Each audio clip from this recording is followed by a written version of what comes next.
Assalamualaikum warahmatullahi wabarakatuh. Apa kabar Bapak Ibu semua? Kali ini saya akan berbagi pengalaman dalam menggunakan sistem pengelolaan pembelajaran Edmodo. Eh, tapi sebelumnya izinkan saya untuk sedikit berbicara tentang apa itu pembelajaran daring dan apa itu sistem pengelolaan pembelajaran. Selama masa belajar dari rumah, kita sering mendengar istilah pembelajaran daring atau online learning. Ada juga istilah yaitu distance learning atau pembelajaran jarak jauh. Sebenarnya dua hal ini adalah metode yang berbeda, tapi seringkali salah kaprah dan diartikan sama. Maka agar kita punya persepsi yang sama, izinkan saya mengawalinya dengan dengan penjelasan apa itu pembelajaran daring dan apa itu pembelajaran jarak jauh. Seperti yang kita ketahui, artinya pembelajaran daring itu adalah pembelajaran yang dilakukan melalui atau menggunakan jaringan internet, baik itu sebagian maupun secara keseluruhan. Kalau dilihat, arti ini sebenarnya mengacu pada cara penyajian pembelajaran. Di sisi lain, pembelajaran jarak jauh itu adalah pembelajaran yang dilaksanakan dengan kondisi antara pengajar dan peserta didik tidak dalam satu tempat fisik yang sama. Maka terminologi ini mengacu pada kehadiran fisik antara pengajar dan pembelajar atau peserta didik. Lalu, adakah lawan dari pembelajaran daring? Ya, lawan dari pembelajaran daring adalah pembelajaran luring atau offline learning. Sedangkan pembelajaran jarak jauh sebenarnya lawannya yang lebih tepat adalah pembelajaran tatap muka. Nah, mungkin akan lebih jelas kalau kita melihat diagram ini. Nah, jadi eh, untuk menyamakan persepsi agar nanti bisa jadi pijakan untuk pengelolaan pembelajaran selanjutnya, kita perlu samakan persepsi bahwa ada pembelajaran tatap muka dan ada pembelajaran jarak jauh. Apa itu pembelajaran tatap muka? Pembelajaran tatap muka adalah pembelajaran yang selama ini kita lakukan di sekolah ketika guru dan siswa berada dalam satu tempat fisik yang sama.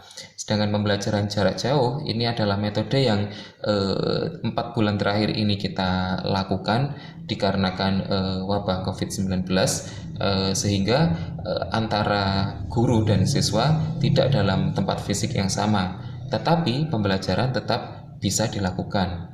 Nah, posisi pembelajaran daring ini sebenarnya bisa mencakup keduanya.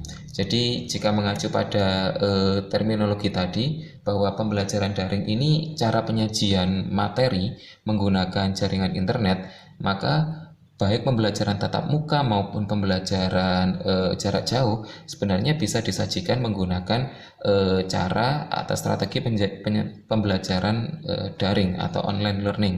Contoh kasus ketika di sekolah, di kelas, siswa diberi materi menggunakan media YouTube, maka itu sudah bisa dikatakan pembelajaran daring karena sumber media belajarnya berada di jaringan internet, atau penilaiannya menggunakan komputer based test yang biasa kita lakukan di akhir semester. Maka sebenarnya itu sudah bisa dikatakan bagian dari pembelajaran daring, meskipun secara kehadiran antara guru dan siswa sama-sama berada di tempat fisik yang sama. Nah, adapun pembelajaran jarak jauh ternyata juga bisa kok dilakukan meskipun tidak ada jaringan internet. Yang paling jelas contohnya adalah yang dilakukan oleh universitas terbuka. Sebelum internet populer di Indonesia, universitas terbuka sudah melakukan pembelajaran jarak jauh. Mereka tidak menggunakan internet, tapi menggunakan telepon. Bahkan ada yang menggunakan buku yang dikirim, atau mahasiswa membawa modul atau handout pulang ke rumah, dipelajari, dikerjakan, lalu dikirim ke dosen atau ke kampus untuk dinilai, diberi evaluasi, lalu dikirim lagi ke mahasiswa. Nah, itu sebenarnya cara-cara pembelajaran jarak jauh yang dilakukan sebelum internet mulai populer. Nah, ternyata dari sana muncul pula bahwa ternyata pembelajaran tatap muka dan pembelajaran jarak jauh itu bisa dipadukan. maka muncul istilah blended learning atau pembelajaran campuran. Ini pula yang dilakukan oleh universitas terbuka di masa ini, dan ini pula yang diadopsi oleh Ruang Guru atau Brain Academy, lembaga bimbingan belajar dari Ruang Guru tersebut, yang memadukan pembelajaran tatap muka. Siswa datang ke tempat bimbingan belajar, kalau di Malang kalau nggak salah ada di depan pom bensin Jalan Bandung ya. Nah, itu siswa datang untuk melakukan pembelajaran tatap muka, lalu materi media mereka bisa akses dari rumah, dari smartphone mereka untuk melihat video-video pembelajaran yang disajikan melalui internet. Nah, itu maka bisa dikatakan pembelajaran campuran. Nah, bagaimana kita nanti ke depan untuk menghadapi situasi yang masih belum pasti ini? Nah, ini mungkin bisa jadi bahan diskusi kita bersama, apakah kita akan melakukan pembelajaran jarak jauh saja atau mungkin pembelajaran campuran yang tampaknya sedang dibicarakan, seperti mungkin ada wacana ganjil genap dan sebagainya. Ya, itu bisa kita jadikan referensi. Jadi penjelasan ini akan menjadi pijakan kita bersama untuk menyamakan persepsi tentang cara pembelajaran di masa pandemi ini. Nah, jika ada pertanyaan tentang hal ini, monggo silahkan kita bisa saling diskusi bersama, dan mungkin jika penjelasan saya ini mungkin ada yang salah atau keliru, mohon diluruskan, mohon dengan hormat untuk diluruskan agar saya pun juga punya persepsi yang benar. Nah, seperti kata saya tadi, kita membicarakan tentang pembelajaran daring dan sistem pengelolaan pembelajaran atau learning management system. Nah, jika selama ini Bapak Ibu sudah menggunakan email atau grup WhatsApp dalam mengelola pembelajaran, mungkin bertanya-tanya, untuk apa sih saya pakai Edmodo? Kan saya sudah pakai Quizzes misalnya, atau saya sudah punya grup WA, atau saya sudah pakai email, jadi tetap saja berjalan. Tidak ada yang salah dengan cara tersebut. Itu pun juga bisa dilakukan untuk melakukan pembelajaran jarak jauh, tapi akan lebih efisien jika kita punya sistem pengelolaan pembelajaran, kita punya sistem informasi terpadu untuk mengelola pembelajaran, di mana penyampaian materi, kemudian penilaian, kemudian komunikasi itu bisa dalam satu platform. Jika di grup WA kita hanya bisa komunikasi, tapi untuk penilaian akan susah. Penyampaian materi mungkin bisa, tapi bisa jadi akan memakan ruang penyimpanan di smartphone. Atau mungkin jika melalui Quizzes kita hanya bisa menilai, tapi untuk komunikasi juga tidak bisa. Nah, mungkin Bapak Ibu mengombinasikan antara keduanya, tapi ternyata ada perusahaan yang membuat platform yang menyatukan semua itu, yaitu namanya platform sistem pengelolaan pembelajaran atau learning management system. Nah, syarat dari sebuah learning management system itu setidaknya ada 4 hal berikut, yaitu pengelolaan akun pengajar, peserta didik, dan admin. Dalam arti pengajar, peserta didik, ataupun admin itu punya akun yang bisa mereka akses secara mandiri, tidak tergantung salah satu pihak, sehingga ketika mereka mau mengakses media atau mengakses soal evaluasi materi dan sebagainya, mereka bisa melakukannya secara mandiri. Nah, itu yang tidak bisa dilakukan jika di grup WhatsApp misalnya, karena di grup WhatsApp mungkin bisa komunikasi saja, tapi tidak bisa untuk mengakses materi. Kemudian bisa membuat rombel atau kelas atau grup belajar. Kemudian bisa mengukur dan memantau perkembangan kemampuan peserta didik. Ini bisa dilakukan di Quizzes, tapi tidak bisa dilakukan ketika di WhatsApp gitu. Lalu bisa untuk membuat atau mengintegrasikan konten ajar atau bahan ajar. Nah, ini sebenarnya fitur-fitur yang setidaknya ada di sistem pengelolaan pembelajaran. Dalam hal ini yang saya pilih adalah Edmodo. Nah, biar tidak terkesan saya mempromosikan Edmodo saja, sebenarnya ada kok learning management system selain Edmodo. Yang mungkin Bapak Ibu pernah pakai adalah Google Classroom. Nah, atau mungkin pernah dengar Kuiper, atau mungkin ada yang pernah dengar Moodle atau Classy. Nah, ini sebenarnya dan lain-lain ya, dan lain-lain yang saya tahu ini adalah semuanya adalah platform learning management system atau sistem pengelolaan pembelajaran. Nah, jika ada saran atau berbagi wawasan mana yang lebih baik, kita bisa diskusi lebih lanjut, dan saya sangat terbuka jika memang itu lebih baik. Saya pun juga mau beralih dari Edmodo, karena saya pun hanya pengguna, bukan brand ambassador. Nah, baik, mungkin nanti bisa saling sharing apa itu Google Classroom jika pernah menggunakan, atau Kuiper dan sebagainya. Tapi kali ini saya akan berbagi tentang pengalaman saya menggunakan Edmodo dan fitur-fitur apa saja yang bisa dikembangkan menggunakan Edmodo ini dalam mengelola pembelajaran. Nah, kita mulai. Jika Bapak Ibu belum punya akun Edmodo, silahkan mendaftar di www.edmodo.com atau melalui aplikasinya di smartphone ada.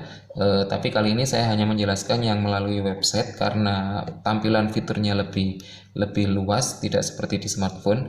Tapi nanti jika sudah mendaftar, melakukan pengelolaan, bisa memantau melalui HP. Nah, silakan nanti klik ini sign up, atau jika Bapak Ibu sudah punya akun bisa langsung login. Nah, bagi yang belum, silakan klik di bagian ini sign up atau sign up for a free account. Kemudian silakan nanti pilih yang teacher account ya. Silakan pilih yang teacher account, kemudian Bapak Ibu bisa mendaftar menggunakan email Google atau Gmail Bapak Ibu, atau jika tidak bisa menggunakan cara ini, mengisi email dan password ini. Jika Bapak Ibu sudah punya Google account, langsung mendaftar dengan Google, maka nanti ketika masuk tidak perlu mengisi username dan password lagi. Jika tidak, Bapak Ibu nanti perlu mengisi username dan password seperti ini. Nah, school code ini diperuntukkan bagi sekolah secara kelembagaan yang memang menyewa Edmodo secara berbayar dan diterapkan untuk satu sekolah. Maka ini diperlukan school code ini. Tapi jika tidak, kita kan pengguna gratisan ya. Kita semua kan pengguna gratisan. Jadi bisa langsung mendaftar menggunakan Google akunnya saja. Nah, berikutnya setelah masuk nanti Bapak Ibu akan diminta untuk mengisi nama depan dan nama belakang. Silakan diisi sesuai dengan nama Bapak Ibu masing-masing. Kemudian setelah itu baru Bapak Ibu bisa masuk ke dalam beranda atau dashboard Edmodo. Nah, ini tampilan awal dari beranda atau dashboard Edmodo. Ada beberapa fitur, Bapak Ibu bisa lihat bagian atas ini. Ada beberapa fitur yang bisa kita manfaatkan di Edmodo. Pertama, di home ini kita bisa melihat keseluruhan aktivitas di akun Edmodo kita. Terus ada lagi fitur kelas, di mana kita bisa melihat, membuat, dan mengelola kelas-kelas kita. Terus ada menu discover. Discover ini kita bisa terkoneksi dengan guru-guru lain atau peserta didik lain di seluruh dunia, dan apa yang sedang terjadi, apa yang sedang dibicarakan, Bapak Ibu bisa melihat di sini. Di bagian samping kanan ini ada popular conversation ini.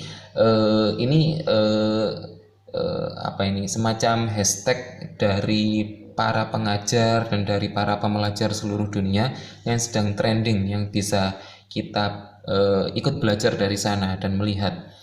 Jadi Edmodo ini sudah menjadi semacam komunitas belajar hampir seluruh dunia, dan kita bisa saling belajar, berbagi di sini. Kemudian ini ada fitur library. Ini menjadi semacam tempat penyimpanan materi kita, soal-soal kita, dan seterusnya. Jika Bapak Ibu sudah 1 tahun menggunakan Edmodo untuk satu jenjang, Biasanya library ini sudah cukup dengan bank soal kita, mulai soal-soal ulangan dan seterusnya, kemudian materi-materi kita, sehingga untuk tahun berikutnya jika masih mengajar di kelas yang sama, tidak perlu bingung lagi tentang soal, tidak perlu lagi bingung tentang materi, karena bisa menggunakan yang lama atau mungkin tinggal memperbarui materi-materi yang sudah ada. Nah, ini satu lagi fitur, yaitu fitur message. Fitur ini kita bisa berkomunikasi dengan peserta didik yang ada di dalam grup atau kelas kita. Meskipun kita tidak punya nomor WhatsApp-nya, kita bisa tetap menghubungi peserta didik tersebut melalui fitur ini jika dia tergabung di grup Edmodo kita. Jadi tidak perlu menyimpan semua nomor siswa. Bapak Ibu langsung bisa terkoneksi, langsung bisa menghubungi siswa tersebut. Baik, kita langsung ke bagian berikutnya. Nah, ini adalah tampilan dari kelas-kelas yang saya miliki, yang saya kelola setahun yang lalu. Jadi saya membuat beberapa kelas dengan penamaan seperti ini. Misalnya ini yang warna hijau, 10 IPA 4 untuk materi bahasa Jawa. Nanti tampilan di siswa, maka dia akan melihat grup seperti ini juga, nama seperti ini juga, kelasnya dan mapelnya. Jika Bapak Ibu berkenan menggunakan Edmodo dan mau membuat grup, penamaannya bisa dibuat seperti ini, sehingga nanti di siswa dia hanya punya satu akun kan. Dia hanya punya satu akun, tapi dia nanti bisa melihat kelas-kelas yang ada di grup Edmodo-nya. Misalnya kelas bahasa Jawa, ada lagi mungkin kelas bahasa Inggris, kelas bahasa Indonesia, bahasa Jerman, atau bahasa Jepang dan seterusnya. Nah, nanti dia akan melihat kelas-kelasnya. Sedangkan di kita tampilannya kita bisa melihat kelas-kelas berdasarkan rombelnya. Sedangkan di siswa tampilannya namanya seperti ini, tapi bagi dia nanti berdasarkan mapelnya. Seperti itu. Nah, saya pun juga membuat kelas kelas perbaikan nilai. Ini biasanya saya pakai di akhir semester.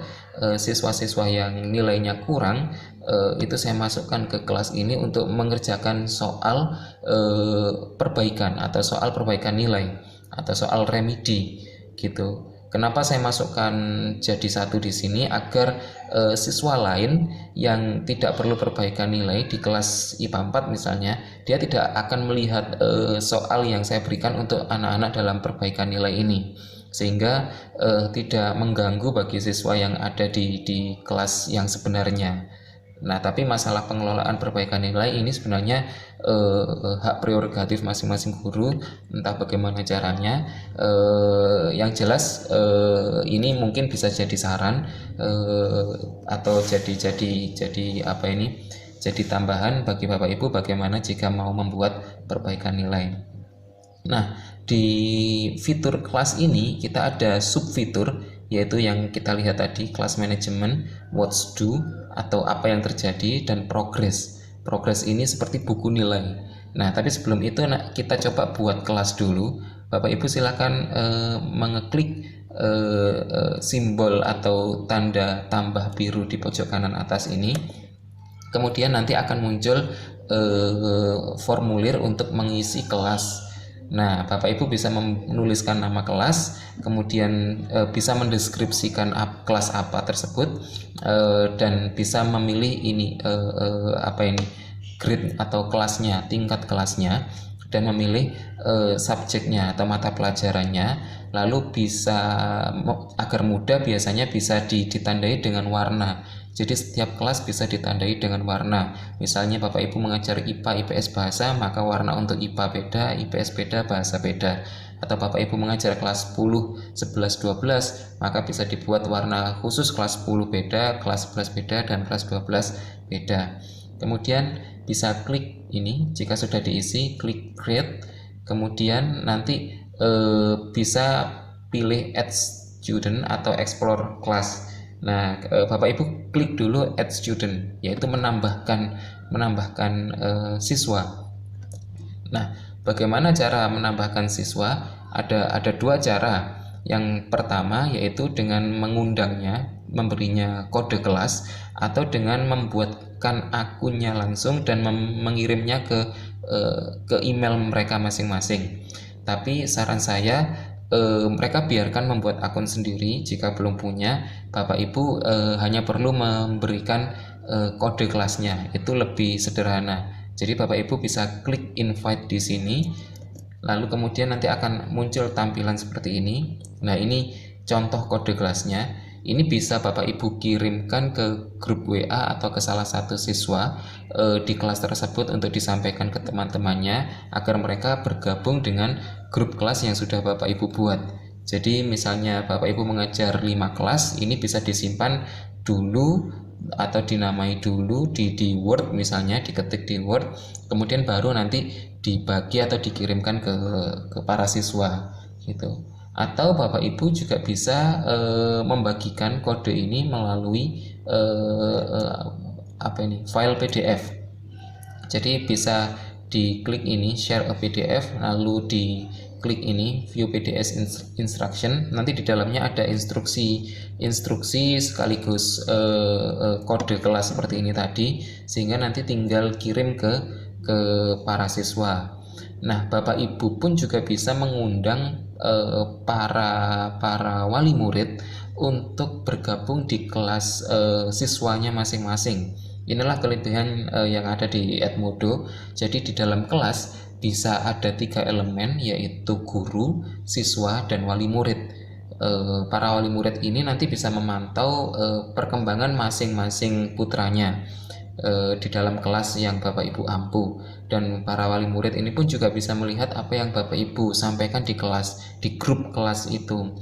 Nanti ada pilihan jika Bapak Ibu tidak berkenan dilihat apa yang disampaikan di sana. Tapi ini bisa kita jadikan kontrol bersama dalam rangka pembelajaran jarak jauh ini, ataupun nanti sudah bisa tatap muka, bahwa para wali murid itu sebenarnya bisa kok memantau perkembangan siswanya jika dalam satu LMS seperti ini atau dalam satu sistem pengelolaan pembelajaran seperti ini, sehingga kita tidak perlu tidak perlu bingung misalnya para wali kelas, ini siswanya kurang ini loh, kok saya baru diberitahu.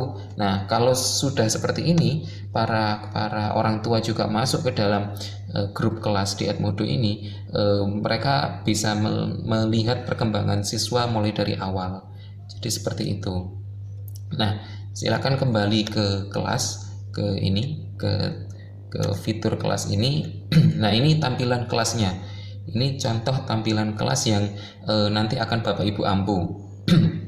Nah, dari sini mungkin jika Bapak Ibu nanti ada pertanyaan bisa ditanyakan, atau dari tahap 2 ini Bapak Ibu bisa menghentikan video ini dulu untuk kemudian mencoba mempraktekannya sebelum berlanjut ke tahap berikutnya. Nah, sekarang kita masuk ke tahap berikutnya. Tahap berikutnya adalah mengirim di grup. Apa saja yang bisa kita kirim di grup? Ketika Bapak Ibu di sini, ini di atas ada kolom start a discussion, share class materials, etc. Nah, Bapak Ibu bisa klik di sana, kemudian akan muncul seperti ini. Nah, Bapak Ibu bisa mengirim teks ataupun media di grup kelas Edmodo. Jadi misalnya Bapak Ibu hanya perlu mengumumkan sesuatu, misalnya seperti ini, mulai semester ini semua materi dan tugas pembelajaran dilakukan melalui Edmodo. Nah, ini nanti bisa dikirim di sini, kemudian dibaca oleh orang yang sudah ada di dalam grup. Jika belum di dalam grup ya otomatis tidak bisa baca gitu ya. Tapi Bapak Ibu mungkin perlu pengumuman, misalnya minggu depan ada ulangan dan sebagainya, bisa diumumkan melalui ini. Jadi ini pun berfungsi sebagai media komunikasi, sehingga jika Bapak Ibu tidak punya grup WhatsApp dengan siswa mapelnya di dalam satu kelas yang diampu, Bapak Ibu bisa langsung komunikasi di sini. Biasanya siswa yang sudah tahu akan memberitahu ke teman-temannya. Selain itu, Bapak Ibu juga bisa mengirim media. Ini nanti akan kita praktekkan. Selain mengirim media, Bapak Ibu juga bisa mengirim polling atau wellness check. Di sini juga ada. Nah, itu bisa dimanfaatkan sesuai dengan kebutuhan kita. Nah, jika sudah dikirim nanti tampilannya akan seperti ini. Para siswa juga bisa memberikan respon suka atau komentar atau berbagi ke grup yang lain. Nah, selain teks, kita juga bisa mengirimkan media, baik itu berupa gambar ataupun berupa video atau audio. Caranya adalah dengan mengeklik ini, bagian ini, lalu Bapak Ibu akan masuk ke komputer masing-masing untuk mengambil gambar atau media dari komputer masing-masing. Nah, nanti bisa dilihat seperti ini hasilnya. Nah, bisa, kalau misalnya ini saya bikin pengumuman ya, tentang ada nih apa ini, tidak berkaitan dengan pelajaran, tapi misalnya berkaitan dengan pengembangan diri. Ini ada apa ini, semacam workshop, silakan ayo ikut gitu. Nah, ini bisa dikirimkan ke sini dalam bentuk gambar, atau mungkin Bapak Ibu mau mengirimkan materi dalam bentuk gambar, bisa dengan cara seperti tadi. Tapi jika dalam bentuk video, saran saya dikirimkan dalam bentuk apa ini, video yang sudah diunggah di library masing-masing. Mengapa? Jika itu langsung diunggah dari laptop Bapak Ibu, maka nanti siswa harus mendownload terlebih dahulu. Tapi jika Bapak Ibu sudah mengunggah di library masing-masing, nanti Bapak Ibu anak-anak siswa tinggal memutar yang ada di sana tanpa perlu mendownload. Itu memudahkan siswa. Nah, bagaimana caranya? Nah, nanti Bapak Ibu klik ini ya, klik library ini, bisa klik library, nanti muncul tampilannya seperti ini. Nah, ini library saya. Di dalamnya ada tugas-tugas kita, soal-soal, termasuk file gitu. Kalau Bapak Ibu mau mengunggah file, tinggal pilih ini, klik new, lalu pilih file upload, lalu nanti file itu otomatis akan terupload di sini gitu. Nah, kemudian jika Bapak Ibu mau membuat kuis atau untuk ulangan, kebutuhan ulangan juga bisa di sini. Nanti kita akan mempraktekkan itu. Nah, ini salah satu cara untuk mengunggah media melalui library, baru nanti dikirim ke kelas masing-masing. Nah, selain itu kita juga bisa mengirim polling di grup kelas kita di Edmodo. Jadi selain teks atau media tadi bisa berupa gambar, video, dokumen atau yang lain, kita pun juga bisa membuat polling. Nah, polling ini kalau saya pribadi pernah saya pakai untuk mengukur tingkat kepuasan siswa dengan cara saya mengajar. Nah, misalnya seperti ini. Nah, ini contoh di grup ini yang baru saya buat, jadi belum ada isinya. Kita bisa membuat seperti ini, atau polling tentang cara belajar seperti apa yang mereka suka. Saya pernah membuat polling, mereka suka webinar langsung atau melihat video seperti ini. Ternyata 50% lebih itu menyatakan lebih senang melihat video. Mungkin alasannya adalah karena mereka tidak harus mantengin webinar atau tidak harus melihat sesuai jadwal, tapi bisa melihat sesuai waktu longgar mereka. Dan itu pun saya juga lebih senang karena saya cukup buat satu video tutorial seperti ini untuk beberapa kelas, tidak perlu mengulang-ulang di kelas yang berbeda seperti itu. Nah, seperti tadi, jadi dari sini ini adalah tahap ketiga di video tutorial ini tentang mengirim di grup di kelas Edmodo. Mungkin Bapak Ibu bisa melihat lagi, mempause video ini lalu mengulang lagi bagian tadi untuk mempraktekannya sebelum beralih ke tahap berikutnya. Nah, sekarang kita masuk ke tahap keempat, yaitu penilaian. Jadi di Edmodo kita juga bisa melakukan penilaian. Caranya ada dua, yaitu dengan penilaian terbuka dan penilaian tertutup. Bapak Ibu bisa mengeklik bagian ini di kelas tadi ya. Jadi nanti jika masuk Edmodo pertama kali, pilih kelas dulu, kelas ini, lalu nanti pilih salah satu kelasnya apa, kemudian klik create. Nah, nanti di bagian ini akan muncul pilih assignment atau quiz. Assignment ini untuk penilaian terbuka. Contohnya misalnya jika Bapak Ibu menugaskan anak-anak membuat kaligrafi. lalu tugasnya difoto dikumpulkan. Nah, itu penilaian terbuka. Kalau kuis itu penilaian tertutup, biasanya kalau saya gunakan untuk ulangan. Nah, ini untuk penilaian terbuka, Bapak Ibu bisa pilih assignment, kemudian nanti bisa diisi dulu detailnya. Contoh ini, nama tugasnya adalah nyerat aksara Jawa, lalu ini instruksinya, Bapak Ibu bisa menambahkan soal-soalnya di sini. Nah, seperti ini. Nah, kemudian Bapak Ibu klik assign. Jika Bapak Ibu perlu melampirkan media atau perlu melampirkan bahan untuk membuat tugas, bisa melalui ini. Saya pernah meminta siswa untuk menginterpretasi lagu Sujiwo Tejo yang ada di YouTube, maka saya tinggal menambahkan link YouTube-nya saja di sini. Nah, di bagian ini, kemudian nanti video itu sudah ada di sini tanpa siswa harus membuka YouTube gitu. Jadi tugasnya adalah menginterpretasi tembang dari Sujiwo Tejo. Nah, siswa nanti tinggal melihat di Edmodo tanpa harus masuk ke YouTube, lalu mereka bisa segera mengerjakan tugasnya di platform tersebut. Nah, setelah itu klik assign, tugaskan, lalu akan muncul seperti ini. Bapak Ibu bisa menambahkan kelas jika tugas itu tidak hanya untuk satu kelas tapi untuk beberapa kelas. Jadi bisa ditulis di sini untuk beberapa kelas. Jadi Bapak Ibu tidak perlu mengirim satu persatu ke dalam kelas, tapi bisa langsung dirapel ya untuk beberapa kelas. Kemudian silakan ditentukan tanggal dan waktu berakhirnya kapan. Ini Bapak Ibu bisa memilih apakah mengunci tugas tersebut setelah tanggal berakhir atau setelah deadline atau tidak gitu.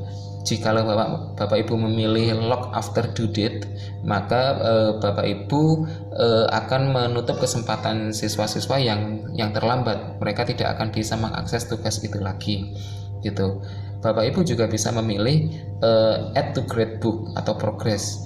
Jadi jika Bapak Ibu mencentang ini, maka tugas tersebut akan masuk ke buku nilai mereka yang ada di Edmodo. Jika tidak, maka tugas itu tidak akan masuk ke dalam buku nilai yang ada di Edmodo. Saran saya ini selalu dicentang saja agar nanti setelah di akhir semester kita bisa memilih tugas mana yang akan dimasukkan dan tidak. Nah, setelah itu Bapak Ibu bisa menugaskan langsung atau menjadwalkan kapan tugas ini akan muncul. Nah, nanti munculnya akan seperti ini. Siswa nanti akan mengakses melalui akunnya masing-masing dan Bapak Ibu bisa memantau berapa orang yang sudah mengumpulkan di sini. Nah, selain penilaian terbuka ini, Bapak Ibu juga bisa, ini tampilannya. Nah, ini tampilannya jika Bapak Ibu melihat. Nah, karena ini masih belum ada siswanya, maka ini masih kosong di sini. Nah, karena ini tugas terbuka, penilaian tugas terbuka, Bapak Ibu nanti bisa langsung menilai di sini. Jadi nanti akan ada nama siswa di sini, deret kolom ini untuk nama siswa, terus lalu deret kolom yang tengah ini untuk tugas yang dia kumpulkan apa. Bapak Ibu bisa langsung memantau di sini. Jika dalam bentuk dokumen, maka Bapak Ibu perlu mendownload terlebih dahulu. Jika dalam bentuk gambar, biasanya bisa langsung ditampilkan di sini. Nah, setelah itu Bapak Ibu bisa memberikan nilai masing-masing dan komentar di sini. Gitu. Saya biasanya meminta siswa dalam bentuk gambar atau langsung diketik di kolom tugas itu ada. Mereka minta saja untuk langsung ketik di kolom tugas, lalu tugasnya jawabannya akan muncul di sini. Jawabannya akan muncul di sini. Nanti kita bisa memberikan nilainya langsung di sini. Ya, ini sebenarnya seperti jika siswa mengerjakan tugas di buku tulis, misalnya menulis aksara Jawa, menulis di buku tulis lalu dikumpulkan. Kan kita juga melihat lalu mengoreksi dan menilai. Kalau di sini kita melihatnya secara virtual ya, tidak dalam bentuk kertas fisik, tapi kita melihatnya dalam bentuk dokumen virtual seperti ini, sehingga nanti Bapak Ibu menilainya pun langsung di sini seperti itu. Ya, ini mungkin kebiasaan baru bagi yang belum terbiasa, memang mungkin akan sedikit menyusahkan karena gak enak, gak iso coret-coret. Nah, begitu ya. Nah, ini pun juga seperti itu, belum bisa coret-coret. Nah, ini salah satu tampilannya jika untuk tugas penilaian terbuka tadi. Berikutnya untuk penilaian tertutup, Bapak Ibu bisa pilih yang kuis ini. Nah, ini kita akan coba masuk untuk membuat kuis. Bagi Bapak Ibu yang ingin melihat lagi bagian sebelumnya ini tadi, bagaimana membuat tugas untuk soal terbuka, video ini bisa di pause terlebih dahulu, kemudian dilihat kembali sebelum lanjut ke bagian berikutnya. Nah, sekarang untuk pembuatan kuis dengan soal tertutup. Nah, Bapak Ibu bisa klik create di sini, lalu pilih kuis. Kemudian nanti Bapak Ibu akan masuk ke tampilan seperti ini. Nah, silakan ditulis apa nama kuisnya, kemudian apa instruksinya di bagian 1 details ini. Nah, biasanya ini saya pakai untuk ulangan atau mungkin tugas atau soal-soal lain. Nah, kemudian klik quiz question. Nah, quiz question nanti tampilannya akan seperti ini. Bapak Ibu silakan mengisi. Ini seperti Bapak Ibu jika mengisi soal di master web ketika akan membuat soal untuk ujian akhir semester. Nah, sebenarnya hampir sama prinsipnya. Caranya pun juga sama, hampir sama. Jadi saya yakin tidak akan ada kesulitan untuk itu. Hanya saja di sini kita bisa membuat model soal selain hanya pilihan ganda. Jadi ada juga model soal untuk benar salah, multiple choice atau pilihan ganda, atau siswa hanya menjawab jawaban pendek, nanti kita nilai secara manual, atau siswa mengisi kolom kosong yang sudah kita berikan jawaban kunci jawaban tertutup, atau kita minta dia untuk mencocokkan, atau ada pertanyaan multiple. Jadi ini ada beberapa pilihan model soal. Silakan Bapak Ibu coba dikreasikan sehingga nanti model soalnya tidak hanya sekedar pilihan ganda, tapi ada bermacam-macam. Nah, ini salah satu contoh untuk yang fill the blanks. Jadi saya membuat soal aksara Jawa seperti ini. Saya minta siswa untuk membacanya, lalu tulisannya ini apa, gitu. Saya tidak meminta mereka memilih pilihan jawaban, tapi saya meminta mereka untuk mengisi teks yang rumpang. Caranya bisa dibuat seperti ini. Jadi ditulis ini kalimatnya di sini. Lalu nanti bagian yang kosong diberi underscore atau garis bawah. Kunci jawabannya bisa ditulis di bawahnya. Nanti biasanya ini otomatis akan muncul. Nah, siswa harus menjawab persis seperti ini. Jika berbeda satu huruf saja maka salah. Jika berbeda besar kecil bisa jadi salah, atau berbeda titik komanya bisa salah juga. Jadi untuk soal yang seperti ini bisa dibuat jawaban yang sangat pasti, yang sudah tertutup sehingga tidak memungkinkan jawaban lain. Ini bisa berguna bagi pelajaran mungkin seperti saya membaca aksara Jawa, atau pelajarannya Bu Hesti bahasa Jepang membaca tulisan kanji. Nah, jikalau sudah membuat soal, Bapak Ibu bisa mengirimkan seperti tadi, diatur kelasnya, kelas mana yang mendapat soal, kapan waktu terakhirnya, dan berapa durasinya. Nah, ini Bapak Ibu bisa menentukan berapa durasinya. Bapak Ibu juga bisa menentukan apakah soalnya diacak atau tidak, dan apakah nanti hasilnya akan ditampilkan ke siswa atau tidak. Karena ini kunci jawabannya sudah kita atur di awal, jadi untuk yang kuis, siswa bisa langsung tahu hasilnya, jawabannya di akhir pengerjaan. Dan Bapak Ibu tidak perlu mengoreksi secara manual, berbeda dengan tugas yang sebelumnya, tugas yang penilaian terbuka tadi. Untuk yang penilaian tertutup ini, Bapak Ibu tinggal terima matang, jadi hasilnya tinggal download nilainya saja. Nah, demikianlah untuk yang tahap keempat ini, yaitu membuat penugasan. Silakan Bapak Ibu pause video ini untuk melihat atau mempelajari lagi cara sebelumnya, atau mau langsung mempraktekkan sebelum beralih ke berikutnya. Nah, baiklah. Sekarang yang terakhir, yaitu di akhir semester biasanya kita akan memerlukan ini, yaitu mengunduh nilai yang sudah terjadi atau yang sudah ada di dalam kelas di Edmodo. Selama 1 semester biasanya kita akan memberikan penilaian melalui rapot dan menyampaikan penilaian melalui rapot, dan kita bisa mengunduh nilai yang ada di Edmodo, langsung bisa nanti kita copy ke Lager dari kurikulum dalam bentuk Excel. Nah, bagaimana caranya? Bapak Ibu klik di bagian ini, kelas, atau tidak perlu diklik ya, diarahkan saja kursor ke bagian kelas, lalu nanti ada pilihan sub fitur, Bapak Ibu pilih yang progress. Nah, di bagian progress ini nanti akan muncul tampilannya seperti ini. Ini karena kelas yang saya pakai adalah percontohan, ini belum ada siswanya. Nah, nanti tampilan nama siswa akan muncul di kolom bagian paling kiri ini. Kemudian berurutan nama-nama tugasnya dan nilai mereka. Biasanya tampilan nama siswa ini tidak berurutan. Saya tidak tahu bagaimana caranya. Mungkin Bapak Ibu nanti bisa berbagi cara, karena selama ini Edmodo tidak memberikan cara untuk mengurutkan nama siswa ini, tapi nanti bisa kita urutkan ketika membuat Excel, sudah berada di Excel. Nah, Bapak Ibu nanti bisa langsung melihat penilaiannya di sini, biasanya dalam bentuk nilai siswa garing nilai maksimal.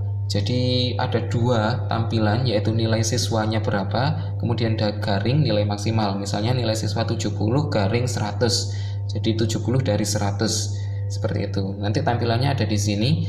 Bapak Ibu jika merasa nilai itu tidak sesuai, Bapak Ibu bisa menggantinya manual di sini. Misalnya siswa melakukan kesalahan dalam pengerjaan kuis, atau ada kesalahan yang bisa kita tolerir dalam pengerjaan kuis, kemudian harusnya dia nilainya 80 tapi ternyata 70. Nah, Bapak Ibu bisa membenarkan secara manual di sini, seperti itu. Atau seperti yang saya katakan tadi, Bapak Ibu juga bisa mengoreksi tugas-tugas siswa. Misalnya nyerat aksara Jawa ini, Bapak Ibu bisa melihat di progres, kemudian melihat bagian ini dan mengisi nilainya di sini, seperti itu. Nah, jikalau nanti Bapak Ibu perlu memberikan penilaian praktek secara langsung, tidak ada tugasnya di Edmodo. Ini biasanya saya lakukan kalau di dalam kelas untuk praktek drama misalnya, kan tidak ada tugasnya, tidak ada kolom tugasnya di Edmodo. Nah, tapi kita bisa membuatkan kolom nilai untuk penilaian praktek performansi secara langsung. Jadi nanti caranya Bapak Ibu bisa tambahkan ini, add grade, lalu kemudian isi namanya, misalnya praktik drama, terus nilainya berapa. Nah, nanti akan muncul seperti ini. Nah, di sini Bapak Ibu nanti seperti di buku nilai, sama persis seperti di buku nilai, tapi bedanya ini dalam bentuk digital. Bapak Ibu tinggal menuliskan gitu. Jadi misalnya insya Allah semoga nanti kita bisa masuk lagi dan berkumpul semua lagi. Ketika siswa praktek di depan kelas langsung, kita bisa menilai mereka menggunakan Edmodo ini secara langsung. Kita yang menilai, mengisi di Edmodo, sehingga nanti di akhir semester nilai itu sudah terekam dalam satu kesatuan, dalam satu file, seperti itu. Nah, berikutnya jika kita sudah berada di semester kedua, misalnya untuk saat ini semester pertama, kita ada misalnya 3 penilaian seperti ini, lalu beralih ke semester 2. Nah, Bapak Ibu nanti bisa menambahkan grading period di sini. Jadi grading period ini adalah periode penilaian. Jika kita cukup dengan periode ini, berganti periode berikutnya agar tidak mengganggu periode yang sebelumnya, tidak terganggu pengisiannya. Bapak Ibu bisa menambahkan di sini periode berikutnya. Nah, nanti akan muncul seperti ini. Ketika Bapak Ibu membuat tugas berikutnya, otomatis langsung akan masuk di periode penilaian berikutnya, kedua ini. Ya, jadi Bapak Ibu tidak perlu mengubah apapun, hanya perlu menambahkan di awal semester ini. tambah saja 1 periode lagi untuk semester berikutnya, atau mungkin tengah semester. Itu bergantung masing-masing guru bagaimana cara membuat periode penilaiannya. Nah, nanti untuk periode berikutnya tidak akan tercampur dengan periode yang sebelumnya. Nah, terakhir, jika Bapak Ibu sudah mau rapotan, bisa mengekspor nilai yang ada di sini ke dalam file Excel, lalu kemudian nanti file penilaian itu bisa dimasukkan ke dalam penilaian di kurikulum. Nah, kira-kira itu yang bisa saya sampaikan di sesi ini, dan saya berharap masukan dari Bapak Ibu semua, dan ini sekedar usulan dari saya bagaimana jikalau kita bisa saling berbagi informasi seperti ini, contoh-contoh video pembelajaran atau materi-materi dalam grup Edmodo. Kenapa saya menyarankan grup Edmodo? Karena jika di grup WA pasti nanti memang lebih praktis, kita tidak perlu install aplikasi baru, tapi biasanya akan memakan memori yang cukup banyak ketika kita saling mengirim video atau file. Tapi jika di Edmodo, file atau video itu akan tersimpan di servernya Edmodo. Jikalau berkenan, kita bisa membuat grup seperti ini dan nanti bisa saling bertukar informasi di sana.